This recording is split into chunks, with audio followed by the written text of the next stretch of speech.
Hello, humans. I want you to meet someone. His name is Alex, and he represents every single one of you who ever dreamed of leaving your job to build something of your own. 3 years ago, Alex quit his corporate life to open a small bakery driven by a passion for perfect sourdough and the promise of freedom. Today, Alex is a slave. He wakes at 4 a.m. to bake, he works the counter until 3 p.m., he does the books until 6 p.m., he answers emails until midnight. He hasn't taken a vacation in 3 years. His friends have stopped inviting him out, his back hurts from constant standing, and here's the tragic truth. If Alex gets sick tomorrow, his business dies. Alex doesn't own a bakery, he owns a job, a punishing, all-consuming job with worse hours and more stress than the one he left. And from my perch in the dumpsters, watching lights burn late in small offices and shops, I see thousands of Alexes. Humans who traded one cage for a slightly prettier one. So let's talk about how to build a business that doesn't build your prison. The problem isn't that you're not working hard enough.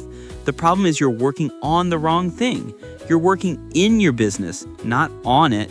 You're the chief technician, not the visionary owner. You believe your business is the service you provide or the product you make. That's the first and biggest lie of entrepreneurship. Your business is not what you do. Your business is the system that delivers what you do. A cupcake is not a business. The system to consistently source ingredients, bake, market, sell, and deliver cupcakes, that's a business.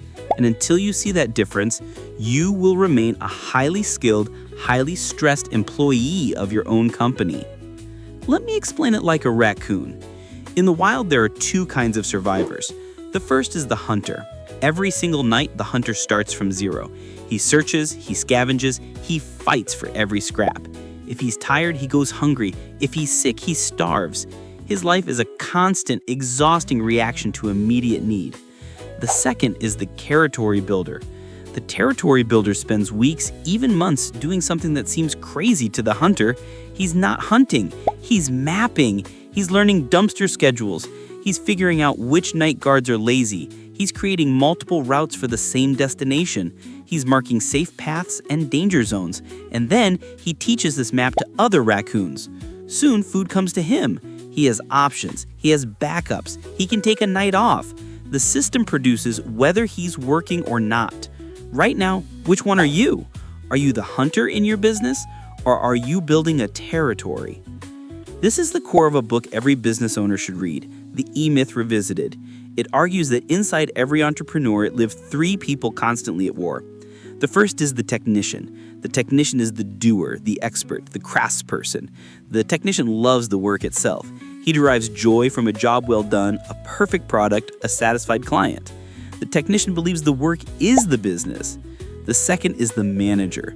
The manager craves order. He loves planning, organizing, schedules, and systems. He gets frustrated by chaos and disorganization.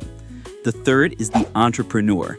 The entrepreneur is the dreamer, the visionary. He sees not what is, but what could be. He thinks in terms of growth, scale, and legacy. The fatal mistake most business owners make is letting the technician run the show. You are 90% in love with the work, 9% annoyed by the mess, and 1% dreaming of something bigger. That ratio is a recipe for a very successful job and a failed business. So how do you shift? How do you go from being the chief cook to being the owner of the restaurant? You start by building what Michael Gerber calls the franchise prototype. This is the master key. You must start operating as if your goal is not to run your business, but to franchise it. Imagine you had to teach a complete stranger with no prior experience to run your entire operation exactly as you do. What would you need? You would need an operations manual, not a vague idea, but a step-by-step, paint-by-numbers, idiot-proof guide to every single process. How to open in the morning, how to answer the phone, how to make the sale, how to deliver the service, how to handle an angry customer, how to close up at night. You are not documenting this to franchise, you are documenting it to systemize. And systemization is the oxygen of a business that can breathe without you. Your first mission, should you choose to accept it, is simple but profound. This week, block out 3 hours of time that are sacred. These are not hours for client work, not for putting out fires, not for catching up on emails. These are on-the-business hours. In those 3 hours, you will document one single core process. Pick the thing you do most often. Maybe it's your sales call. Maybe it's how you create your deliverable. Maybe it's your onboarding sequence. Document it as if you are explaining it to a bright but clueless teenager. Write the script, record a Loom video, create a checklist. Make it so clear that someone else could replicate it 80% as well as you on their first try. This document is the first brick in your fortress of freedom. Once that process is documented, your next step is the scariest and most liberating. Let someone else do it. Hire a virtual assistant for a few hours. Train an intern. Delegate to a part-time employee. Yes, they will do it worse than you. Yes, it will take more time upfront to train them than to just do it yourself. This is the pain point where most technicians give up and take back control. Don't endure the short-term inefficiency for the long-term freedom. Your job is no longer to do the task. Your job is to manage the system that gets the task done. You are evolving from technician to manager.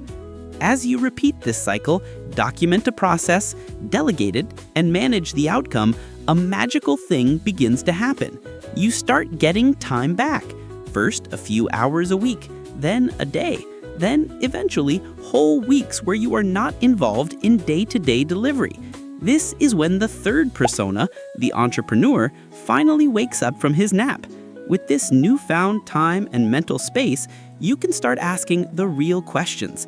Not how do I get this done, but what should we do next? Where can we grow? What new systems can we build?